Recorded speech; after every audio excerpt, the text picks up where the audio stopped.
Hey, what is up, everybody? I just really wanted to go live and bring it back to where I was at this time 3 years ago, because this is literally the time around 3 years ago where I finally said that I had enough. And I asked the universe for help, and I actually took action based upon that help to get me to where I'm at today.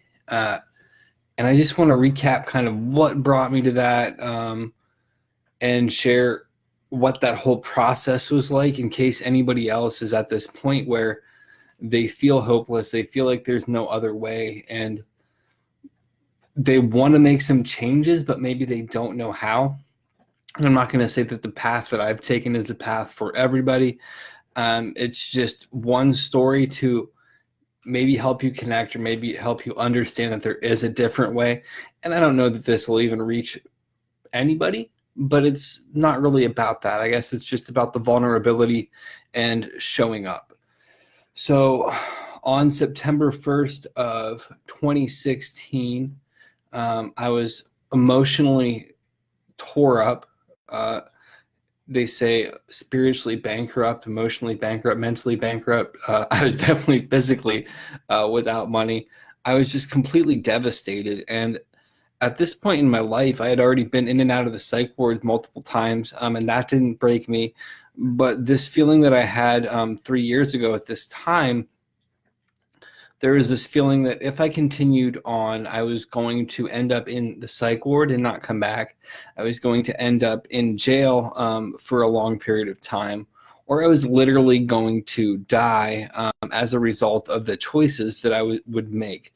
There was a feeling in the pit of my stomach, and it was the feeling that preceded every horrible decision that I ever made. I'm not even going to go in and kind of take you on the war story aspect of it. Just know that it was the precursor to everything horrible that had ever happened in my life, that feeling in the pit of my stomach. And like I had mentioned earlier, I cried out to the universe, please help me. And I still had a double deuce of Heineken, like half of it left. The universe is pretty much like, dump that out and go to bed. I dumped it out and went to bed. In the next meeting, I went to a 12-step meeting. Doesn't matter what fellowship. If you feel that that's your path, find the one that works for you. I definitely have one that works for me. And I went to a meeting the next day. I'm actually going to read you the daily reading for the fellowship that I'm in personally for September 2nd, which is my clean date, just because it really underlines a lot of my own personal story. And it is higher powered. Daily practice of our 12-step program enables us to change from what we were to people guided by a higher power. Who have we been and who have we become? There are a couple ways to answer this question. One is very simple. We came here as addicts, our addiction killing us. We've been freed from our obsession with drugs and our compulsion to use, and our lives have changed. But that's only the tip of the iceberg. Who have we really been? In the past, we were people without power or direction. We felt like we had no purpose, no reason for living. Our lives didn't make any more sense to us than they did to our families, our friends, or our neighbors. Who are we really becoming? Today, we are not merely clean addicts, but people with a sense of direction, a purpose, and a power greater than ourselves. Through daily practice of the 12 steps, we've begun to understand how our addiction warped our feelings, motivations, and behaviors. Gradually, the destructive force of our disease has been replaced by the life-giving force of our higher power. Recovery means more than cleaning up, it means powering up. We've done more than shed some bad habits. We are becoming new people guided by a higher power. Just for today, the guidance I need to become a new person is ready at hand. Today, I will draw further away from my old lack of direction and closer to my higher power. So, for me, really connecting with a higher power is something that has helped me out immensely. And it was something that I really fought because growing up, I've always had a negative opinion of religion. If religion works for some people, I'm really happy for them. it doesn't connect with me personally because there's a lot of things that are disingenuous about it. No disrespect to anybody else's beliefs. Believe what you want. So that was a very, very difficult aspect for me to tap into. But over the course of everything, understanding that shedding some of that limited belief structure has really helped me a lot. And it really helped me form the foundation for where I'm at today. So as far as Spiritual Phoenix Studios and how that ties into this whole story, within 2 weeks into my recovery, I really took this concept of documenting my whole process of recovery. So I made a video of me smashing my bongs. I wanted to start like writing about the experience as I went through it. The writing fell off just because I wasn't that good at writing at that time. And I eventually started this podcast on October 31st of 2016. Just to kind of back it up a little bit too, I was trying to decide between the early, like 2 different fellowships at that time. And I didn't really know where I belonged. The one that I stuck with, the one that I work today, I picked because it made me feel at home. I could relate to the people.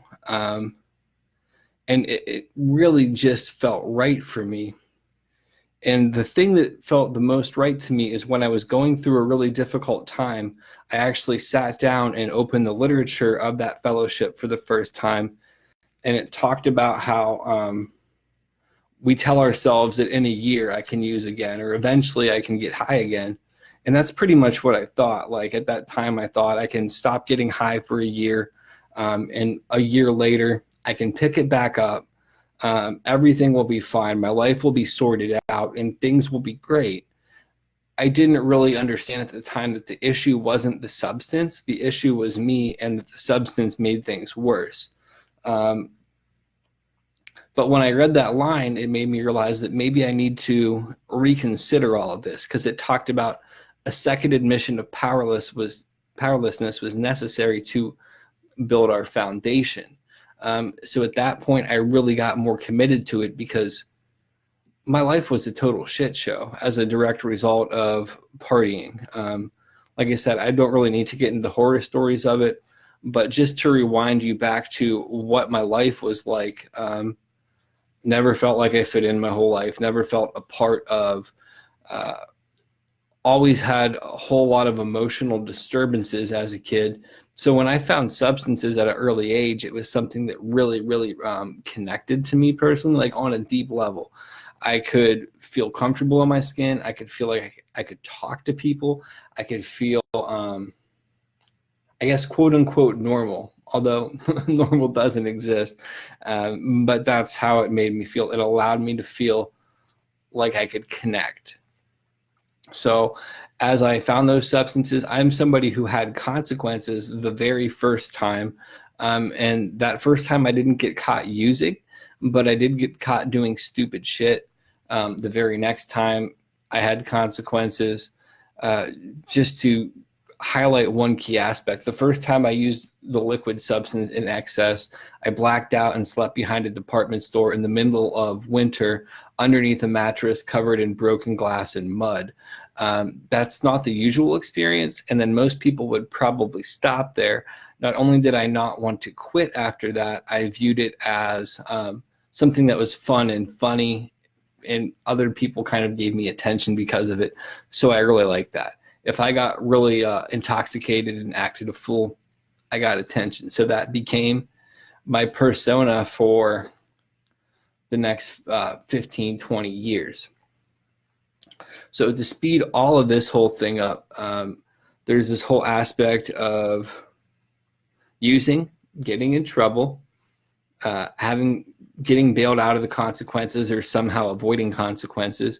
And then eventually there's this other equation that factors in there, which is women using women-like substances, having relationships fall apart, and me running from place to place, trying to find this person, place, or thing that could fix me when ultimately nothing could fix me at that time.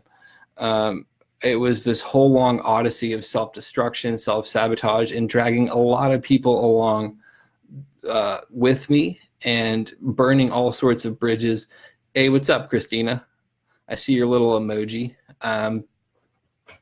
So just to tell Christina real quick, yeah, I'm just doing this is the 3-year anniversary of my last day using. So tomorrow is actually my 3-year clean. So I'm just kind of recapping everything. And I wanted to do it live just to make myself a little bit uncomfortable. But yeah, so I was dragging all these people along with me, running from place to place, continually creating this destruction in my life. And eventually that led me to having a complete mental breakdown, giving up everything that I had worked so hard for. And I think that it's very, very important that I say giving everything up rather than losing, because everything that was given up was due to conscious decisions that I made at one point and the actions that I took that led me to giving up those things. Loss would imply that it was something that was out of my control. All of these things were directly related to my actions. And I had been introduced earlier on in my life to 12-step programs. I had been told that I had a substance abuse problem, but none of that ever registered. So after all of this whole collapse of my life due to my own choices, I moved back to Ohio, where I tried to just sweep everything under the rug with the mental health stuff. Obviously, that didn't work too well. Tried to stop taking the mental health medication, just using substances that I enjoyed. And then eventually that led me to almost a year of psychosis, heavy use of substances, and complete demoralization, degradation, completely disrupting any connection with my family, feeling like a complete, total worthless piece of shit that wasn't going to be able to amount to anything. And then also thinking that I pretty much was going to have to go on disability due to the severity of the mental health stuff, and just feeling completely hopeless. And I really drifted through life like that for a period of time. Then I met some woman who I thought was going to be a good person for me. There was this on and off again thing. Thankfully, she was somebody who actually inspired me to change my ways at one point, because the summer of 2016, prior to me actually looking at my behavior, or before I surrendered rather, I looked at my behavior and recognized I was 32 years old at that time, and I was acting like a 13-year-old kid towards this woman, and it was completely disgusting to me. And it made me want to change, but I didn't know how to. And then around this time of September 1st, 2016, all of that came to a head where I knew that I had to change, where I was going to die, end up in the psych ward, end up in jail. Something was going to happen that I couldn't come back from. So I jumped into the recovery thing like I had talked about. I never really felt connected. I still don't really have a huge support group there. And that's due to an issue that I'll get into later. It's something that's come up as in my recovery, actually very recently, a reason why, and I haven't really discussed it publicly yet because I've been digesting that diagnosis and what it actually means to me. But I just got as involved in the fellowship as I physically could, which was going to meetings. I did 90 meetings in 90 days. I had a sponsor, switched sponsors eventually to the one that I still have today. And for me, I was going through all of the mental health stuff too, and trying to identify what my mental health stuff was, seeing it as separate issues.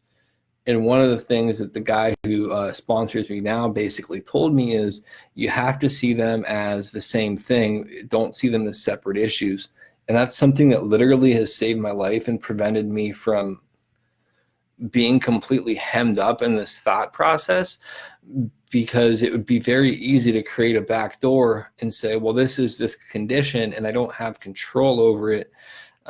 So it's okay for me to act this way, when really it's something that with mindfulness and action and presence, I can overcome, because I've overcome a lot of stuff that technically, according to Western medicine, I shouldn't be able to, or I shouldn't have been able to, rather. The step process wasn't very easy for me. The concept of surrender was completely foreign to me, even though I had gotten my ass kicked. And even in hindsight now, looking back, the first time that I did the first step, it wasn't even a full surrender, because when I did it the second time, there was a completely deeper understanding of what that actually meant. I guarantee you, like, when I go through it the third time, it's going to be even more different still. As far as step 2, like looking at the insanity of everything, the insanity was obviously present. When one ends up in the psych ward multiple times, that's freaking crazy. And I can go into all sorts of other stories of the insanity of addiction, but there's not really any particular point in that, at least not at this juncture. So that was a fairly easy one. The one that really threw me for a loop, though, was the third step. And the third step is turning our life and will over to the power greater than us.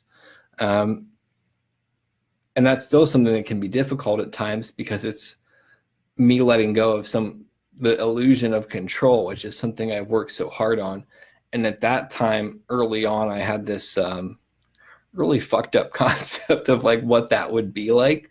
And to me, it was like I would be like an automaton, just like a remote controlled human being, which obviously is not very realistic.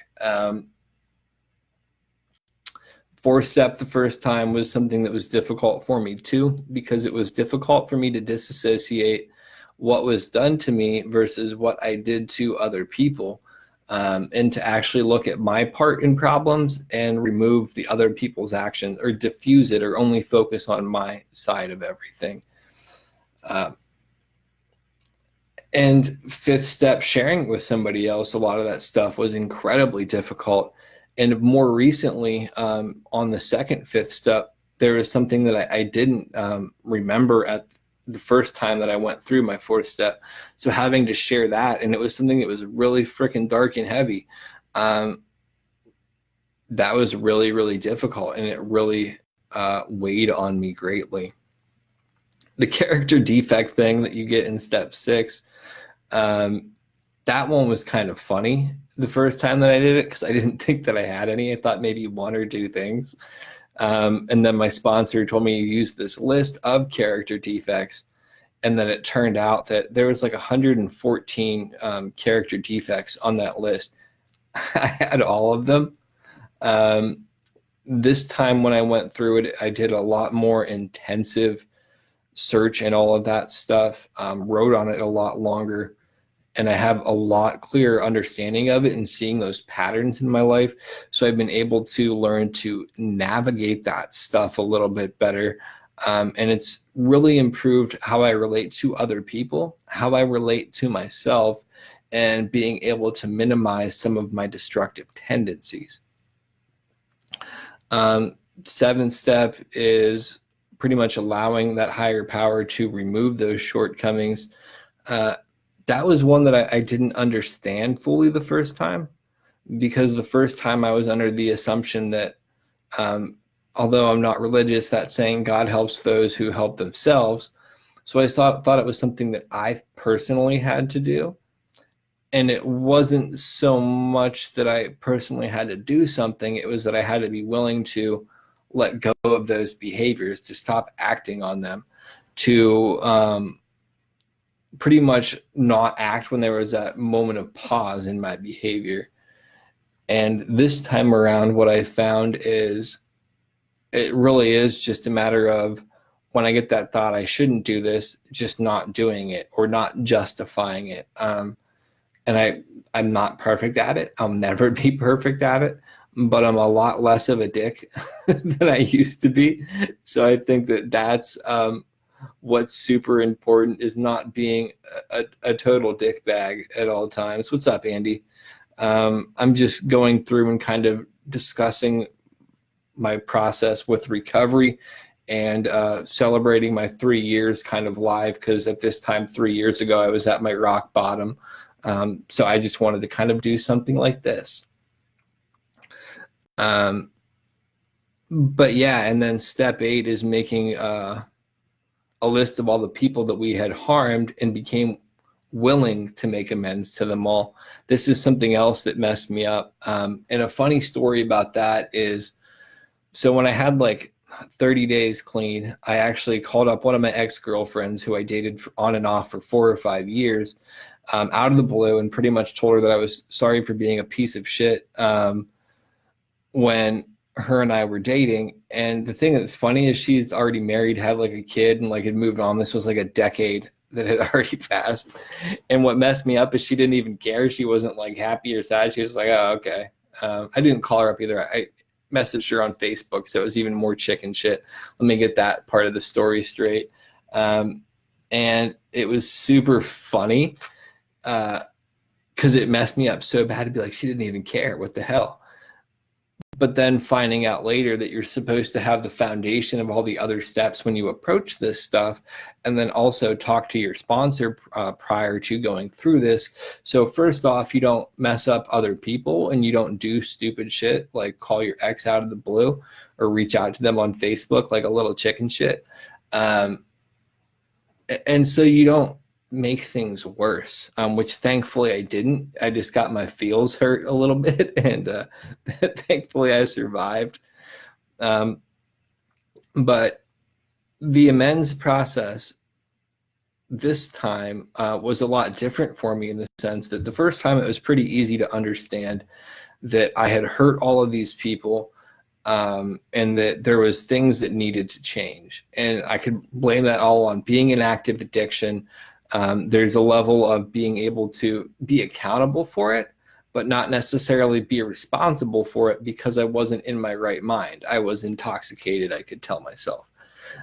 This time around, having, like, I think I completed it. I just completed the 8th step now, like a month ago. I'm getting ready to go over my 9th step coming up in the next couple weeks, my second 9th step, and going over it this time, looking back at the 3 years, almost 3 years that I had clean when I did it, seeing how I still acted out on some of that behavior. A lot of it was towards women, and it was fucked up. Like, that's an area where I'm screwed up and I still need more work, and I've gotten a lot better, but it hurt me a lot to see that I wasn't able to make good on some of the living amends that I had made, that I still need a lot of work in that area. And I might always need a lot of work in that area. It's not unique to me either. A lot of guys have issues in that area. But anyhow,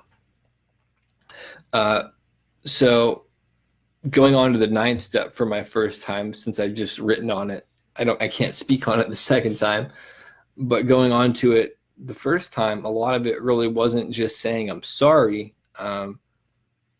It's changing the behavior. Part of it is addressing that I was an asshole, but a big part of it is changing that behavior and acting differently, which is part of the reason when doing the 8th step the second time, it messed me up, because I kind of backed down on some of my word. And I'm not perfect. I guess I have to get over that. So the 10th step, that's one where I continue to take a daily personal inventory, and when I'm wrong, promptly admit it. That's not something that I enjoy doing. I don't mind the daily inventory. It's actually something that is incredibly helpful. The way that my sponsor explained it, and I think that this is the best way to explain the whole concept of that, is we all have this wastebasket inside of us. So when we go through and we do the 4th step and all the preceding steps up to the 10th step, it's kind of cleaning out that wastebasket. The 10th step, doing it on a daily basis or a regular basis, allows you to keep that wastebasket full, so when a big event comes up in your life, and life will show up at some point, that you don't have this huge mess everywhere. You've pretty much made good with everything else that has been going on. So there's not shit everywhere for you to clean up. That part I like. I got to take a sip of water.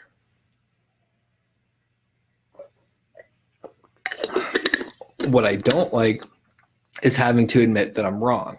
I'm wrong very, very often. And typically what I like to do is to double down on that wrongness. But that's really not what I'm supposed to do. So I have to pull my own card. That's not so pleasant. 11th step, but I am getting kind of excited to study that step further, the 10th step. I'm excited to study it again and look at it more thoroughly. The 11th step, sought through prayer and meditation to improve our conscious contact with God, asking only for knowledge of his will for us and the power to carry that out. That step I really, really like. Like, I like to meditate. I've gotten a lot better at meditating throughout this whole process because when I started, my mind was fucking crazy. I could not sit still for a minute. I couldn't sit in my own head for a minute. I've been able to meditate in complete silence in like group meditation for 30 minutes now as a result of sticking with it.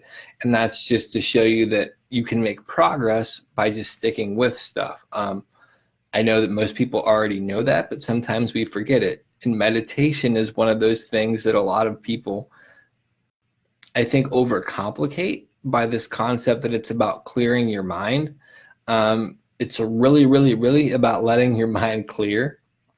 And one of the things that I like about the 12-step fellowship that I'm in is they say that prayer is talking to your higher power and meditation is listening for the answer. So meditation, when I'm able to clear my mind, I'm able to make better decisions because it's more led by the consciousness of the universe, my higher power, whatever other people want to call it. I'm not really hung up on a name. Prayer was something that was incredibly difficult for me too. Like, I'm not going to lie, because it just seems so hokey and full of shit. But at the same time, I've heard somebody point out that we, like, all of us pretty much pray at some point. Help me get through this. Help me do this. Help me do that. But switching more so from give me the ability to make it through this situation and let me figure out where you're trying to direct me is a lot better than being selfish and asking the universe to flow your own way.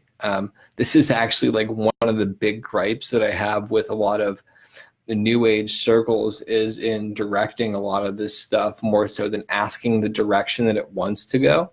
So it switches from a place of being of service to spirit to trying to manipulate the forces of the universe for your own whims. But I kind of digress there. Prayer is incredibly important to me. And most of the time it really is as simple as saying thank you. And saying, what do I need to do here? I don't do it perfectly. I don't meditate perfectly. It's all practice and it's all going to evolve over time. But I definitely do know as a result of what I've put in so far, my life has changed from prayer and meditation. Now, the 12th step is, as a director, had a spiritual awakening as a result of these steps and continued to carry these messages to other addicts. And I'm just going to cut it off there because I can't remember it all completely off the top of my head. That's just not how my mind works. I've definitely had several spiritual awakenings throughout this process. There's literally been times where I've been just so blown away by the beauty of being present in my own life and not being high, where it was like a drug in and of itself, just to be totally immersed in the moment and to just be able to like see hear the wind blowing through the trees and feel this beingness of life that I used to try to seek through substances, and to understand that happiness or true presence is attained through actually facing a lot of the shit that we don't want to have to face, and looking at a lot of the stuff that we don't want to look at. And a lot of the work that I've done with this podcast and everything like that is attempting to directly share that message, although I'm a very flawed vessel at times. And it hasn't been an easy journey for me to get the clarity of that. So just to kind of dive back into my story now that I've walked through the whole step process, as a result of changing a lot of my behavior and making different choices with my life, I've been able to be off mental health medication. I've been off mental health medication now for about over 2.5 years or something like that. That was with the psychiatrist's blessing. I'm pretty solid with everything. Not to say I don't have difficult days or I haven't experienced depression, because I have. I still have some severe issues, but I've largely been able to treat it with the ability to talk to other people, exercise, rest, diet, and just making healthier choices. Meditation and prayer are incredibly important too.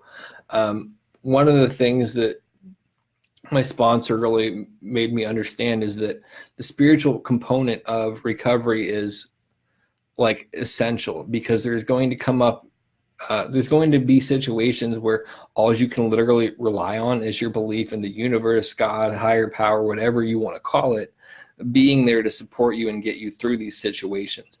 And if you don't have adequate faith or belief or whatever you want to call it, you're going to crumble. And I've had so many of those situations where I just had to trust fall with the universe. And I don't know, like for me, it hasn't been easy. Like I can understand why not everybody gets recovery. Like I can understand why I got high for so long, because life can be incredibly difficult. And there's a lot of unpleasant parts of life. But if you're able to learn to trust in your own purpose and find out why you're here and find your passion and learn to direct yourself towards what you love, life will change for you.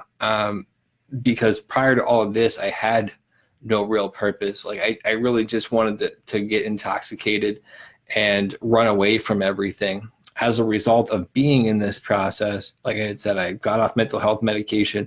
I have over a year and a half, maybe a year and a half-ish off cigarettes, changing my diet at this stage, hopefully for long term. I've published one book so far. I have 120 some pages of an autobiography, which I'm going to have to edit and put in some other stuff. I have over like 100 some hours of podcast recorded. And I'm not saying that to brag. I'm saying this as somebody who like couldn't complete a fucking thing and completely changed themselves. And when I get into the more recent diagnosis that I have, a lot of that stuff is even more impressive, because there's a lot of people that don't have any legitimate reasons as why they're being held back, that are holding themselves back. But as somebody that had some major obstacles to overcome and been able to accomplish things, hopefully other people can kind of get the clue that they have a lot more potential than they're giving themselves credit for, and that they can tap into that as long as they believe in themselves and put in the footwork and develop a little bit of patience. So one real quick story, I guess, and then I'll kind of wrap all of this up and get into the more recent diagnosis that I've got. So when I had my 1 year anniversary, so that would be 2 years ago that this happened, that would have been September of 2017, I went to do a service thing for the fellowship, and it was at a local fairground. On the way there was a double rainbow, and it was like such a cool sign to get that on my 1 year anniversary, this double rainbow, because prior, I don't know, a week or two prior to that, I had actually interviewed the double rainbow guy, Paul Vasquez, who is like famous on YouTube for seeing this double rainbow and like making a big deal about it. And like these double rainbows followed me for a bit after that interview with him. So it was a really, really cool experience. And it was, I don't know, I can't really describe any of that in further detail, like how interesting it was for me. One other thing that was kind of fascinating is I actually had some symptoms of mental illness come up at that point in my life as well. And I was able to completely navigate it without anything bad happening, and also able to have people in the fellowship ask me if I was okay and kind of just help me balance out. Like, so I don't know. It was a really, that was super, super cool. Yeah, I'd already talked about a lot of the accomplishments. I guess the thing that like is most important for me now is just to discuss that I had heard people, somebody else share that the first year of recovery is kind of getting back into your body. The next year is kind of getting back into the world around you. And the third year is kind of getting back into your soul and your spirit. And I guess that's true for me. And I don't know, like what this going into my fourth year, like starting the fourth year of being clean, what that's going to be like, but I have a feeling it's going to be deeper of tying into other people and networking further for me personally. So as far as the other condition that I found out that I had, I was diagnosed with Asperger's at the end of July. And for me, it was, it made a lot of sense. It was the missing puzzle piece in lots of ways, because I had all sorts of other emotional difficulties throughout my life. And looking back, there's so many symptoms that I exhibited as to why I felt different, as to why I had difficulty communicating with other people, as to why I had a hard time like finding and maintaining healthy friendships or romantic relationships. Like all of that stuff made complete sense. But then there was this period, I guess I should back this up too. So I got that news at the end of July. Prior to that, my grandpa had died at the end of May. Actually, on my brother's birthday, May 29th, my grandpa passed away. And I was relatively like at peace with that, or as at peace with that as one can be, and able to kind of go through that whole experience for my family and be present and like do the best that I can. But then there was this whole slip up in my diet, and this will all make sense. Just bear with me. The slip up in my diet and this incredibly persistent decrease in mood, coupled with this being hit by like a wave of grief and never processing deep loss without getting intoxicated. I started getting high when I was like 12 years old. So at 35 years old, actually having to grieve somebody wasn't the easiest thing to do, especially not really having a support group like a lot of other people would, or a lot of people to talk to about it outside of my sponsor or my therapist or anybody like that. But going through that, and then the diet thing, one of the things with autism or Asperger's is diet can severely impact the symptoms of it and severely impact somebody's mood.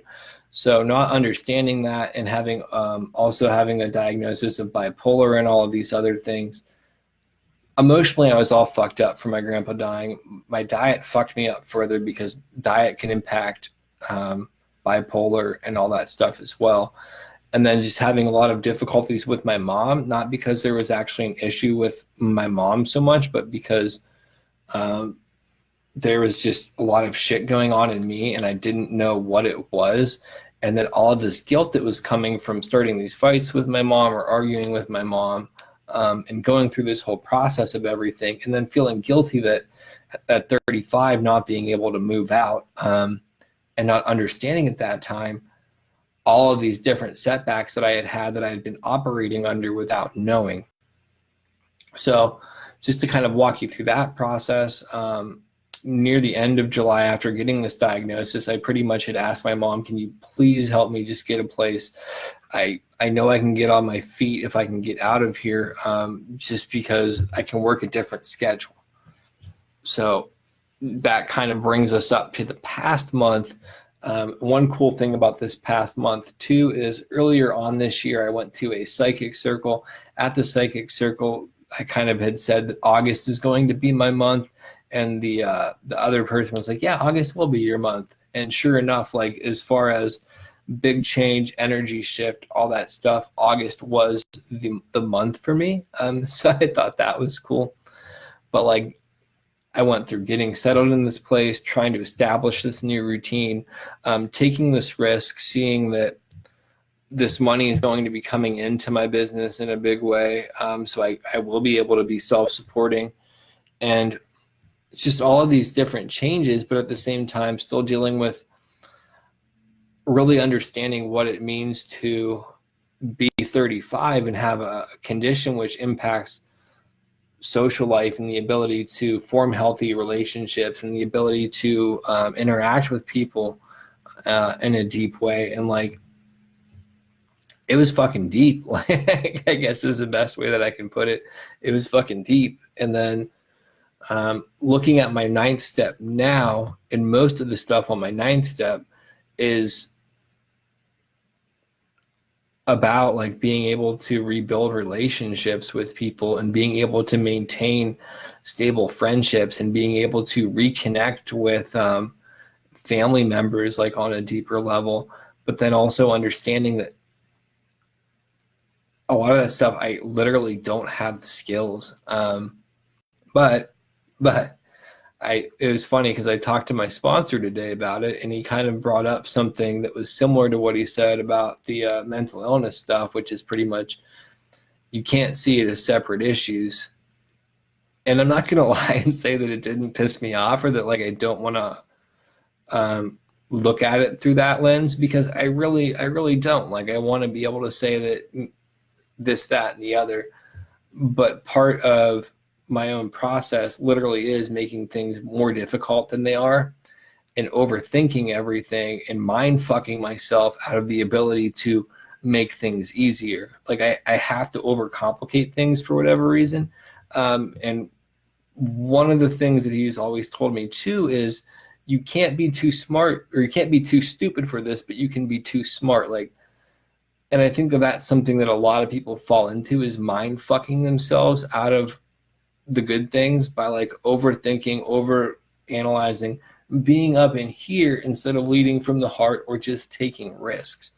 So that's something that I really have to weigh out. And it doesn't mean that I don't have to tool up my skills in interacting with other people, but it also doesn't mean that like I can't still just try to branch that out, like remedy that more so. And this, I guess, is the last thing that I'll get into, actually closing this, because I'm sweating and I want to drink some water. I'm going to take a sip anyhow. And I actually have to get back to work on the phone lines and stuff like that. The thing that's super funny about all of this, though, is looking at my whole process from when I started 3 years ago, like with the surrender and just asking the universe or whatever to help me, to now, my social skills have exponentially improved. Like, I've spoken countless times. My life has completely changed. I literally work talking to people. This is something else my sponsor pointed out. Like, how is it difficult for you to talk to people when you talk to people for your job? And like, I've interviewed, I don't know how many people on my podcast. So it's not that talking to people is difficult to me. It's talking to people about stuff that I'm not interested in. So it falls back into that ego concept of addiction. So it's all interrelated. Like, my life's fucking weird. But I guess the end piece of all of this comes down to this. Like, it doesn't matter what your setbacks are. It doesn't matter what obstacles you have to overcome. It doesn't matter where you're at now. What matters is, where do you want to go? What actions are you willing to take? What information are you willing to look at? What lengths are you willing to go to? What suggestions from people who have accomplished what you're trying to do are you willing to take? It all comes back to you at the end of the day. It all comes back to, what do you want to do? And the big thing for me now is this whole concept with diet. And I have to make some changes to my diet, so I can literally not like mess up my ability to think or respond to situations. And it's incredibly easy to say, oh, it's not that big of a deal, but the quality of my life hinges upon it. And I think that so many people give away their power to things that they literally have the ability to change. And it's not from laziness. I think it's from fear, the fear of actually committing to themselves. And then we wonder why we don't get the commitment that we want from other people, or that we don't get the connection that we want to other people. It's because we've become so disconnected from who we really are and our own power that we can't bring that into ourselves in a deep way. The main thing really is just the fact that if you want something, put in the footwork and do it. And don't put in the footwork with the expectation of receiving it. Put in the footwork because you're passionate about doing it. A lot of the stuff that I've worked on, if I literally did it just for results, I'd be fucking miserable, because I haven't gotten half the results, even a quarter or an eighth the results that I want with most of the things that I've done in regards to the business or things like that. But what it's done is cultivated a unique perspective and a set of skills and the ability to navigate situations that I couldn't have cultivated any other way. Part of stepping out on faith is having faith that although you're not getting what you want, it's leading you to somewhere greater than you can imagine. And I think so many people miss out on that concept because they just want to stay where it's comfortable. Where it's comfortable, it's not even that it'll kill you. It's that it'll make you settle for less than what you deserve. And all the stuff that settles on the bottom of the river is like fish poop and mud. You don't want to be what's settling. Like, you want to be what's free flowing and chasing what actually matters to you. At this point, I legitimately feel like I'm just rambling. So I don't know. I appreciate anybody who listened to this. Like, I'm incredibly grateful to, in 25 minutes, be able to say that I have 3 years clean from all substances. Like, it's not something that I ever thought I would accomplish. It's not something that I ever thought I would want. And the other thing that's important is, while it's something that I can say that I've accomplished now, it's not the end of anything. It's something that I need to continue.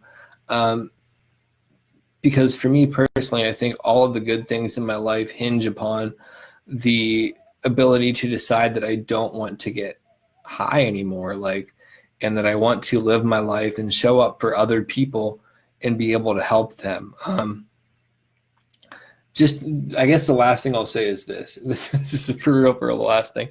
The ability to see how many people I've helped as a result of this podcast, as a result of the tarot readings I've done, as a result of being in the fellowship that I am, of sponsoring somebody, like literally seeing my sponsee, who actually has a clean date relatively close to mine, go through this process, begin to get hope in his eyes, begin to completely change his life, begin to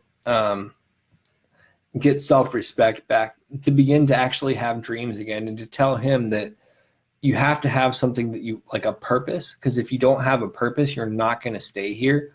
Like, I think that's the important thing. If there's no why behind what you're trying to do, if there's no why behind like whatever you're trying to do, why do you want to, Christina, I know that you had talked about wanting to quit smoking cigarettes. Why? What's the why? Why is that important to you? And when you find that why and define that why, then you have a reason to chase it. Why don't I want to get high? Because I want to be present in my family's life, because I want to be able to pursue things that are meaningful to me, because I want to create something that can last for other people. And the evidence shows me that when I'm when I get high, I end up in psych wards, I end up in jails, I end up homeless on beaches. Like, I end up doing crazy shit that I don't want to do anymore. And then I'm not able to actually help people that way. So I'm sweating my ass off. I'm done right now. So I hope that this was helpful. And I hope that maybe this could really lift people up. I see your comment there. Christina, your story is inspirational and shows that people can heal. Yeah, absolutely. Everybody has the potential to have that story too. Andy said, "Whoop, woot, happy 3 years sober." Thank you very much. Yeah, I guess there's other comments here too. I'm not really. Oh, Callie Jean Blake was there. My mom was here. Aaron was there. Thanks everybody for stopping in. Dr. Morse. Oh, Small Talk, Dr. Morse is the name of the book you're suggesting. I actually just got a book on small talk. I don't remember the name of it, but I'll have to look into that one too. I think that's all stuff that can be incredibly beneficial. But anyhow, I'm going to get off of here. My throat hurts. Thanks so much. Peace.